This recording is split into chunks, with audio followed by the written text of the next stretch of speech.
दोस्तों आज की इस वीडियो में मैं आपको लद्दाख टूर के बारे में डिटेल में बताने वाला हूं। अगर आप बाइक से लद्दाख टूर करना चाहते हैं तो पूरी जानकारी फुल इन्फॉर्मेशन इस वीडियो में आपको दी जाएगी। किस रूट से आपको जाना चाहिए, कौन सी बाइक आप ले जा सकते हैं, पेट्रोल का खर्चा कितना होने वाला है, परमिट कैसे बनेगा, वहां पर रुकने के लिए कैसे इंतजाम है, होटल है, होम स्टे है या टेंट है, कितना खर्चा वहां पर होने वाला है, खाने पीने के कैसे इंतजाम है, वहां पर कितना खर्चा होने वाला है, इसके अलावा साथ में क्या क्या लेकर जाना चाहिए वो भी इस वीडियो में कवर किया जाएगा। और कितने दिन का प्लान बनाना चाहिए, कितने दिन का टूर रहने वाला है वो भी कवर किया जाएगा। A to Z जानकारी लद्दाख बाइक टूर की इस वीडियो में आपको दी जाएगी। वीडियो को पूरा देख लीजिए, आपके सारे सवालों के जवाब इस वीडियो में मिल जाएंगे।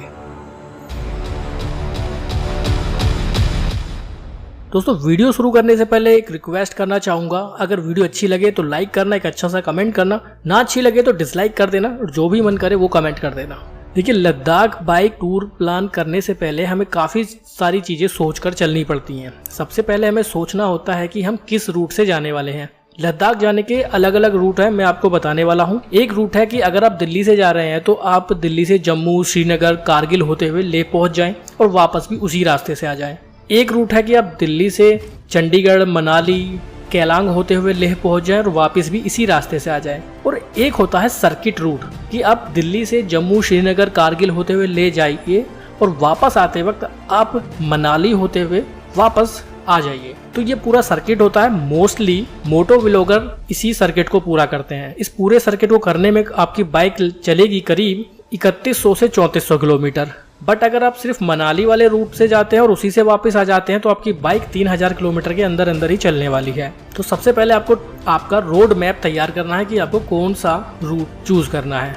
बात आती है पेट्रोल की कि कितना पेट्रोल खर्च होने वाला है, कितना पैसा पेट्रोल में लगने वाला है।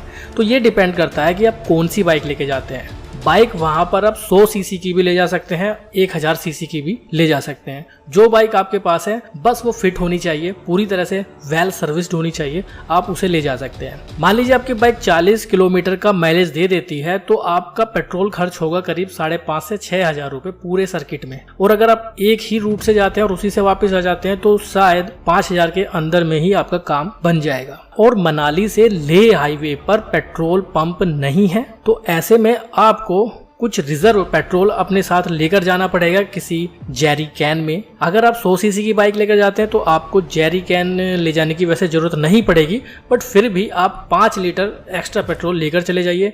बट अगर आप 300 सीसी या उससे ज़्यादा की बाइक लेकर जाते हैं या 150 सीसी की भी बाइक लेकर जाते हैं तो आपको डेफिनेटली जेरी कैन ले जानी पड़ेगी, पेट्रोल एक्स्ट्रा ले जाना पड़ेगा, क्योंकि पूरे हाईवे पर कोई पेट्रोल पंप आपको नहीं मिलने वाला है तो आपको ज़रूरत पड़ेगी पेट्रोल की। तो 10 लीटर कम से कम पेट्रोल साथ लेकर जा सकते हैं। बात करते हैं कि कितने दिन के लिए टूर प्लान किया जाएगा। देखिए, लद्दाख का टूर अगर बना रहे हैं बाइक से तो कम 12 से 15 दिन का टूर आपका बनने वाला है। तो 12 से 15 दिन का पूरा टाइम लेकर जाइए और हो सके तो अगर 12 दिन का प्रोग्राम बनाते हैं तो आप 14 डेज या 15 डेज 15 दिन तक का टाइम रखिए अपने पास, क्योंकि कभी कभी वेदर प्रॉब्लम ऐसी हो जाती है, ऐसे सर्कमस्टेंसेस बन जाते हैं, ऐसी कंडीशंस हो जाती हैं कि 1 या 2 दिन एक्स्ट्रा लग सकता है। सेफ्टी गियर्स, राइडिंग गियर्स ले जाना क्या ज़रूरी है? हाँ जी, बिल्कुल ज़रूरी है, बहुत ज़रूरी है। अगर आप बाइक से जा रहे हैं तो अपने राइडिंग गियर्स ज़रूर रखिएगा। जनरली जो नी गार्ड है, एल्बो गार्ड है, वो 1500 से 2000 तक का आ जाता है, उसे आप ज़रूर लेकर जाइए। राइडिंग जैकेट या राइडिंग पैंट आपके पास नहीं है तो कोई बात नहीं, बट नी गार्ड और एल्बो गार्ड जरूर लेकर जाइएगा। हाथों के लिए ग्लव्स भी जरूरी है, हो सके तो 2 तरह के ग्लव्स रख लीजिए, विंटर के लिए अलग और गर्मी के लिए अलग, क्योंकि प्लेन में जब आप चलेंगे तो आपको गर्मी लगेगी तो आप नॉर्मल ग्लव्स यूज कर सकते हैं, बट लद्दाख में जाने के बाद आपको गर्म ग्लव्स की जरूरत पड़ने वाली है। हेलमेट एक अच्छी क्वालिटी का जरूरी है। और इसके अलावा और क्या क्या साथ लेकर जा सकते हैं मैं बता देता हूँ आपको। बाइक की प्रॉपर पूरी कंप्लीट टूल किट साथ जरूर लेकर जाएं। इसके अलावा ट्यूबलेस टायर अगर बाइक के हैं तो पंक्चर किट भी जरूरी है। हो सके तो बाइक वही लेके जाएं जिसके टायर ट्यूबलेस हैं। और बाइक के 1 या 2 चैन लॉक भी साथ में जरूर रख सकते हैं, क्योंकि अगर वहां पर आपकी चैन में कोई प्रॉब्लम हुई तो आप इजीली उसको चेंज कर पाएंगे, क्योंकि वहां पर आसपास मैकेनिक की शॉप इजीली अवेलेबल नहीं होती है। स्पार्क प्लग भी साथ रख सकते हैं बाइक के लिए। और बाइक की चैन का लुब्रिकेंट भी जरूर साथ लेकर जाएं। हो सके तो एक्सीलेटर वायर भी साथ में कैरी कर सकते हैं। इंजन ऑयल का स्मॉल पैक भी जरूर लेकर जाएं। कभी कभी बाइक में इंजन ऑयल कम हो जाता है तो आप उसको यूज कर सकते हैं। एक अच्छा सा प्रॉपर वाटर प्रूफ बैग लेकर जाएं। ज़्यादा कपड़े ले जाने की आपको ज़रूरत नहीं है, 2 या 3 जोड़ी कपड़े रखिए। इसके अलावा कुछ गर्म कपड़े साथ में ज़रूर लेकर जाएं। आप किसी भी मौसम में जा रहे हैं, आपको गर्म कपड़े साथ लेकर जाने ही पड़ेंगे। रेनकोट है तो रेनकोट भी जरूर लेकर जाइए, क्योंकि बाइक चलाते वक्त आपको बारिश का सामना करना पड़ सकता है। इसके अलावा पावर बैंक साथ लेकर जाइए अपना, और एक पोस्ट पेड सिम जरूर ले लीजिए, क्योंकि वहाँ पर प्रीपेड सिम काम नहीं करता है। और पोस्ट पेड सिम भी एयरटेल या BSNL का लेकर जाइए। मैं रिकमेंड करूंगा BSNL का लेकर जाइए, क्योंकि कभी कभी एयरटेल के नेटवर्क भी वहां पर नहीं आते हैं, लेकिन BSNL पोस्ट पेड ऑलमोस्ट वहां काम करता रहता है। एक सिंपल फ़ोन कीपैड वाला लेकर जाइए, जिसमें पोस्ट पेड सिम आप रख सकते हैं और उसको फुली चार्ज कर लीजिए, क्योंकि कभी कभी स्मार्टफोन की बैटरी लो हो जाती है तो वो काम नहीं करते हैं। लेकिन छोटा फ़ोन आपके पास रहेगा तो आप अपनी फैमिली से हमेशा कनेक्शन बनाए रखेंगे।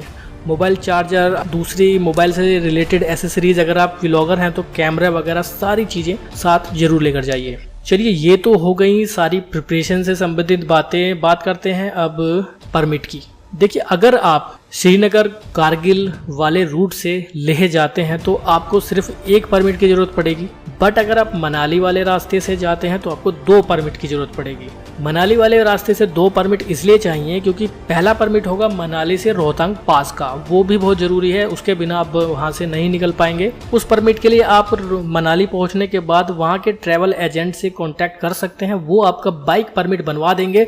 वैसे वहाँ पर बाइक का कोई स्पेसिफिक परमिट नहीं बनता है, ना ही ऑनलाइन कोई इस तरह की फैसिलिटी दी गई है, क्योंकि एक दिन में 1200 गाड़ियों का परमिट दिया जाता है, जिसमें से 800 पेट्रोल वाली होती है और 400 डीजल वाली गाड़ियों को परमिट दिया जाता है। बाइक का कोई स्पेसिफिक परमिट नहीं है। बाइक के लिए अगर आपको परमिट लेना है तो आपको बियॉन्ड रोहतांग पास से ये परमिट मिल पाएगा। उसमें आपको रोहतांग पास से निकलने के बाद आगे किसी शहर की या केलांग की या जहाँ भी आप स्टे करना चाहते हैं वहाँ के किसी होटल की बुकिंग पर्ची आपको दिखानी पड़ेगी कि आपका होटल वहाँ बुक है, आप वहाँ जाना चाहते हैं, इसलिए आपको रोहतांग पास से बाइक लेकर निकलना है, तो उसके लिए आपका परमिट बन सकता है। अगर आप सोचते हैं कि एक दिन में वापस रोहतांग पास से वापस आ जाएंगे तो परमिट नहीं बन पाएगा, आपको उसके आगे कहीं स्टे करना है, उसका कुछ प्रूफ देना पड़ेगा, तभी आपका परमिट बन पाएगा। इसलिए मोस्टली व्लॉगर श्रीनगर कारगिल होते हुए लेह जाते हैं। अब लेह पहुंचने के बाद दूसरे परमिट की जरूरत पड़ती है। दूसरा परमिट लेह में मिलेगा आपको, उसके लिए आप ऑनलाइन भी अप्लाई कर सकते हैं, जिसकी वेबसाइट आप स्क्रीन पर देख पा रहे होंगे। जो लेह का परमिट होता है वो बेसिकली लेह में घूमने के लिए होता है। जैसे आप पैंगोंग लेक जा रहे हैं या खारदुंगला पास जा रहे हैं या किसी भी जगह जा रहे हैं, वहाँ पर सभी जगह के लिए अलग अलग परमिट बनवाना पड़ता है। इसके लिए आप या तो लेह पहुंचने के बाद DC ऑफिस में जाकर कांटेक्ट कर सकते हैं तो परमिट बन जाएगा। DC ऑफिस 10 बजे के आसपास खुल जाता है, या फिर आप ऑनलाइन अप्लाई कर सकते हैं। स्क्रीन पर आपको वेबसाइट दिखाई पड़ रही है, इस पर जाकर आप ऑनलाइन अप्लाई कर सकते हैं। इसके लिए आपको करना क्या होगा, जितनी भी जगह आप लेह में घूमना चाहते हैं, मैं आपको रिकमेंड करूंगा कि जितनी भी जगह फॉर्म में है सब पर टिक लगा दीजिए, सबको सेलेक्ट कर लीजिए, क्योंकि आपको नहीं पता होगा कि आपको किस रास्ते से जाना चाहिए, क्योंकि आपके लिए वो पूरी जगह नॉन होती है।